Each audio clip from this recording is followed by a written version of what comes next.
Hi friends, இன்றைக்கி சுவையான பச்சைப்பயிறு குழம்பு எப்படி பண்ணுறதுன்னு பார்க்கலாம் வாங்க. பச்சைப்பயிறு ஒரு குக்கரில் வேக வச்சுக்கோங்க. 3 விசில் விட்டுக்கோங்க. நல்லா வெந்ததுக்கப்புறமா அது கடைஞ்சிக்கோங்க. இப்போது ஒரு கடாயில் எண்ணெய், கடுகு, கொஞ்சமாக சீரகம், கொஞ்சமாக மிளகு, ஒரு வெங்காயம், 3 பச்சை மிளகா, கொஞ்சமாக கருவேப்பிலை போட்டு நல்லா தாளிச்சுக்கோங்க. வெங்காயம் நல்லா கலர் சேஞ்ச் ஆனதுக்கப்புறமா நம்ம மசாலா ஆட் பண்ணிக்கலாம்.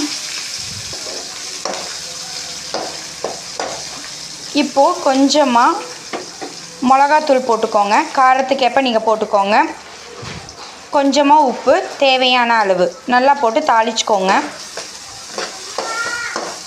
இந்த ஸ்டேஜில் நம்ம பச்சைப்பயிறு கடைஞ்சி வச்சதை ஊற்றிக்கலாம். இப்போ நல்லா பச்சைப்பயிறு வெந்திருக்கும். இந்த ஸ்டேஜில் நம்ம ஸ்டவ் ஆஃப் பண்ணிக்கலாம். இப்போது சுவையான பச்சைப்பயிறு குழம்பு ரெடி. இந்த வீடியோ உங்களுக்கு பிடிச்சுன்னா லைக் பண்ணுங்கள், சப்ஸ்கிரைப் பண்ணுங்கள். தேங்க்யூ மக்களே.